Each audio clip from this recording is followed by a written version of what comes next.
bigger companies like Atlassian, there's often a big distinction between what is product marketing, what is content strategy, what is lifecycle, like areas of opportunities with clear distinctions. I'm curious to get your take on that. Like, what is the distinction between like product marketing, content strategy, and lifecycle that you're in now?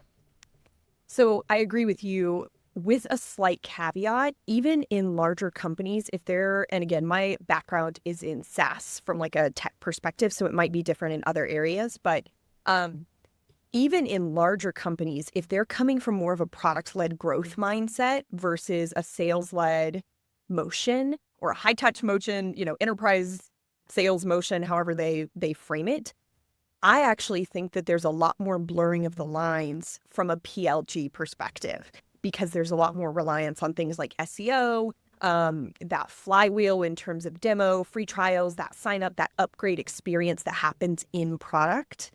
A lot of that tends to sit more in the product marketing organization in a PLG company, even if that company would traditionally be considered an enterprise. So I think there's even some more nuance in it of like, what's your core GTM motion and how does that affect each of these roles? So I'll give that distinction.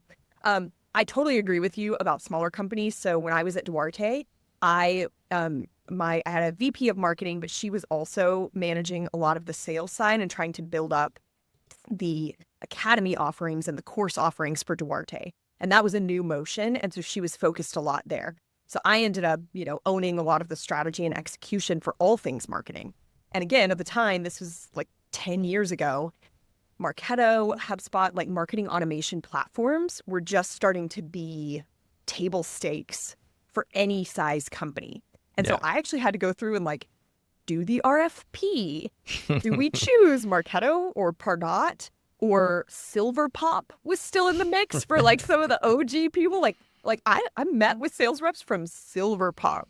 Like I I struggled to come up with that name, and then I was like, dude, Silver Pop. So I actually brought in Marketo and HubSpot. And so again, when you start talking about lifecycle marketing, which tends to incorporate email in product messages, looking at cross-sell, upsell, expansion metrics within a multi-product portfolio. How do I find the customers? How do I nurture them? All of that is so very closely tied from a strategy standpoint on the lifecycle side, and then kind of the enablement or the fuel from a content marketing side. What assets do we need to put into all of these nurture campaigns? What assets do we need to put into content syndication? What is the connection between your paid ads, your landing pages with your forms, and then the nurture onboarding emails, right? Like all of that is highly interconnected. So that's one aspect that I think lifecycle and content have to be very closely tied, even though content marketing tends to focus more on assets versus lifecycle marketing tends to focus more on channels. And I know Mhm. there's probably some content marketers listening like, no, we do the channels too. And I'm like, I agree with you. But also, are you actually the one hitting publish? Are you actually the one building out the emails? And to your point, in a company, the size of Atlassian or bigger, you might actually have an email team that handles the emails. So you might have somebody writing the email copy, somebody else making the email headers or visuals, have somebody else handling the scoring and the lead routing off of those things, have somebody else doing the audience segmentation, and then having somebody literally building the emails, running the A/B tests on the subject lines, etc. So it kind of does have that flavor. From a product marketing perspective, the way that I think about this, product marketing basically acts as the bridge between the market and the company. And so they go out and they say, what does the market want? What are the gaps in the market? What does the audience need? How are they articulating that? What is the competition doing?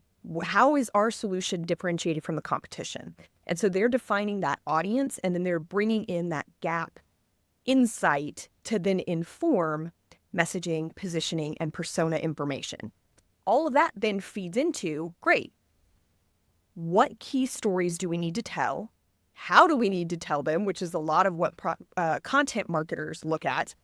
And then where do we need to tell them? Where is that audience spending time is a lot of what lifecycle marketing looks at in relation to product marketing.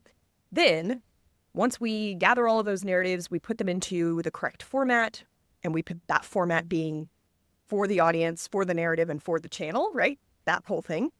We put it out there. We see, does the audience consume it? Do they engage with it, etc.? All of those insights then go back to product marketing to say, this is actually resonating. We're starting to see some adoption in the market, right? So it's this nice cycle of each person bringing in their expertise, but also having that virtuous cycle. This idea that like product marketing is going to throw their persona docs over the wall, content marketing is going to randomly write a blog post, and then lifecycle marketing is going to email that link out. I'm like, cool, we've done it. No, right? So you'll see that push and pull. And I think that's something that, for me, having held roles across each of those specialties and also coming from smaller companies where I was that person, it is very hard for me to differentiate who's most important, right? Or like, which one is best?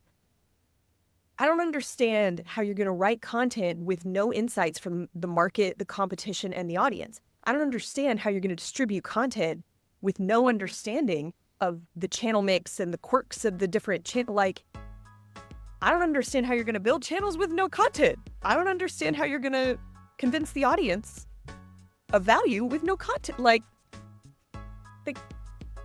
your content can't just sit in a drawer. You have to work with somebody on the channel side, right? So it's funny to me when we get into these nitpicky things, because I'm like, these are all like tightly correlated to me, and I get it. We have to have roles and responsibilities so that we don't step on each other's toes. But this silo and differentiation and like, oh, is it demand gen versus brand?